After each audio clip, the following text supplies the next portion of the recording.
থাকুক না একটু অভাব অনটন সংসারে, তাতে কোনো অসুবিধা নেই।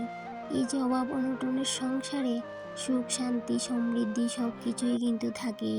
আর যেই সংসারে অভাব অনটন নেই, আমি মনে করি সেই সংসারে সুখ শান্তি নামক জিনিসটা একটু কমই থাকে। যাই হোক বন্ধুরা, আমি রূপা, ত্রিপুরার আগরতলার ছোট্ট একটা গ্রাম থেকে অতি সাধারণ ঘরের অতি সাধারণ একজন গ্রাম্য গৃহবধূ আমি। শুভ সকাল সবাইকে, কেমন আছো সবাই? আশা করছি সবাই ভালো আছো। হ্যাঁ, জীবনে অনেক চাহিদা হয়তো ছিল, কিন্তু এখন আর অতটাও চাহিদা শখ আহ্লাদ নেই। একেবারে মরে গেছে চাহিদা এমনটাও কিন্তু বলবো না, কারণ কি, চাওয়া পাওয়ার স্বপ্ন ছাড়া মানুষ বাঁচতে পারে না। অল্প একটু একটু আছে, আর এই একটু চাহিদা নিয়েই, চাওয়া পাওয়া নিয়েই আমি বেশ আছি। বিশ্বাস করবে কি না কেউ জানি না, তবে বেশি চাহিদা থাকলে সংসারে সুখ নামক শব্দটা থাকে না। সংসারে অভাব অনটন থাকলেই অনেকে মনে করে হয়তো মেয়েটা সুখী না, কিন্তু আসল কথা হলো, যে সংসারে একটু আধটু অভাব অনটন থাকে সেই সংসারটা কিন্তু লক্ষ্মীমন্ত হয়। ছোটবেলা থেকেই দেখে আসছিলাম মা কাকিমুনি উঠান ঝাড়ু দেওয়ার পর এই যে এইভাবে করে ঝাড়ুটাকে ধুয়ে রাখতো। ওই যে সেই যে দেখতাম, আমিও কিন্তু ওই যে শিখে গেছি। আর এই তখন থেকে কিন্তু এই যে উঠান ঝাড়ু দেওয়ার পর আমি কিন্তু এই যে এইভাবে করে ঝাড়ুটাকে ধুয়ে রাখি। খুব সকালে ঘুম থেকে ওঠা হয়েছে, আর এই যে উঠে উঠান বাড়ি ঝাড় দিয়ে সব কিছু পরিষ্কার করে তারপরে কিন্তু এই যে ছেলের জন্য একটু চাউমিন করে নিয়েছি। খুব সিম্পলভাবে করেছি। আর এই যে সকালে ছেলে যেহেতু স্কুলে যাবে, আর অতটাও কিন্তু তেল মশলা দিয়ে আমি করিনি। আর এমনিতেও কিন্তু তেল মশলাটা আমি কমই দিই, একদম নর্মালি ছেলেকে একটু চাউমিন করে দিয়েছি। তারপর ছেলে চলে গেল স্কুলে। আর এই দিকটাই দেখো, বড় কাপ দিয়ে 1 কাপ এই যে লাল চা করে নিয়েছি। আর এখানে কিন্তু এই যে 1 কাপ চাকে আবার 2 কাপ করে নিয়েছি।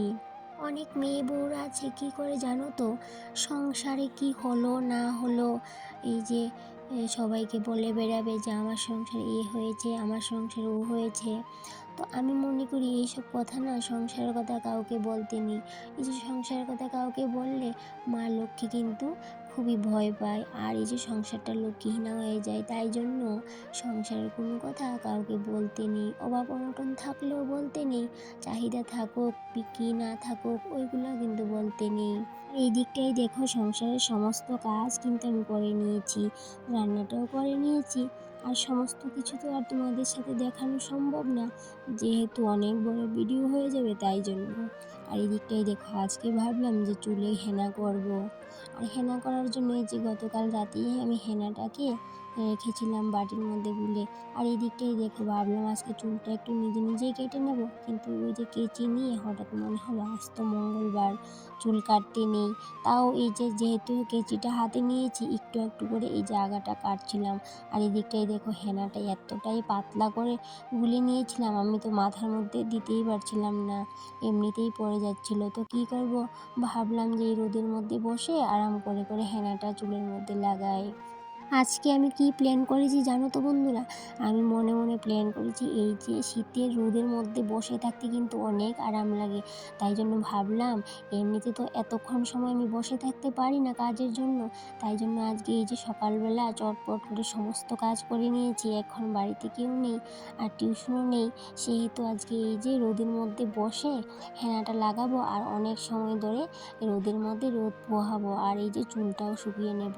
আজকে আমি নিজেকে নিজে অনেকটা সময় ধরে ছুটি দিয়ে দিয়েছিলাম।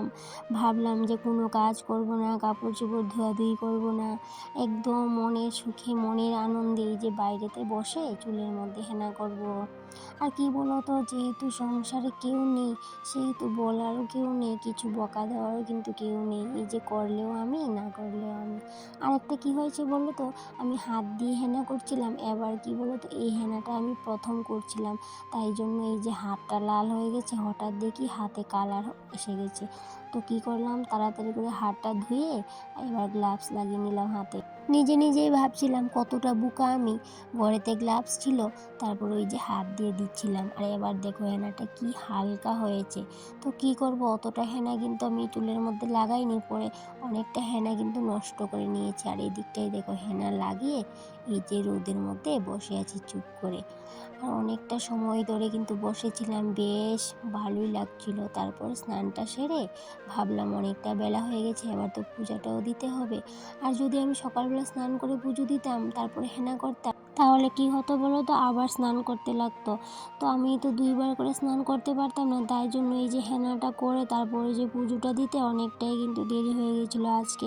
আর এদিকটাই দেখো বাসন ধুয়ে এই যে বেশি ফুলও কিন্তু তোলা হয়নি, কারণ কি বাড়িতে এত ফুল কিন্তু ফুটে না, কারণ কি শীতকাল যেহেতু অতটাও কিন্তু গাছের মধ্যে ফুল ফুটে না। আর এদিকটাই দেখো পুজো দিতে দিতে প্রায় কিন্তু 2:30টা বেজে গেছিলো। আর এদিকটাই দেখো স্নান করে তারপরে খাওয়া দাওয়া করে বিকেলবেলা কিন্তু আবার মিটিং আছে, ওই মিটিংয়ে যেতে হবে। তাই জন্য এই যে তাড়াহুড়া করে আমার এই যে নতুন রান্নাঘরটা এটাকে একটু ঝাড়ু দিয়ে নিচ্ছি। কারণ কি এই যে রান্নাঘরটা তোমরা তো এর আগের ব্লগে দেখেছো, এই রান্নাঘরের মাটিটা আমি সমান করছিলাম, তখন কিন্তু ব্লগের মধ্যে দেখিয়েছিলাম যে মাটিটাকে একটু আমি চাপিয়ে দিচ্ছিলাম। তো এই দিকটাই দেখো মাটিও চাপানো হয়ে গেছে, আবার এই যে ম্যাট পাতানো হয়ে গেছে। যেহেতু রান্নাঘরটা স্থায়ী না, সেহেতু রান্নাঘরটা কিন্তু আর পাকা করা হয়নি, ওই এরকমভাবে ফ্লোর ম্যাট পাতিয়ে নিয়েছি। আর এই দিকটাই দেখো আজকের ব্লগটা কিন্তু আর কন্টিনিউ করব না, এই পর্যন্তই রেখে দেব। আবার দেখা হবে পরবর্তী ব্লগে। সবাই ভালো থেকো, সুস্থ থেকো, টাটা।